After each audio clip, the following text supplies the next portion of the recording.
So 3D printing isn't just for the classroom, it's also for the home, and anybody can use it. Anybody can design and 3D print stuff to fix simple things that maybe you can't get at the store. So I got this trim coming both ways in my basement bathroom, but there was no piece and I couldn't just connect these both straight. So I need to make a curved piece to fit around this bullnose edging in this drywall. So I'm going to use a caliper. Is a great tool for measurement.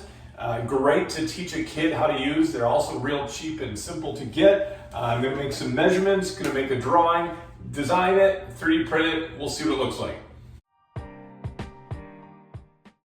All right, so just got some measurements taken. Again, using my caliper, places that a tape measure doesn't work very well. Got all my measurements, and we're gonna go design it and then come back after it 3D prints, see if it fits.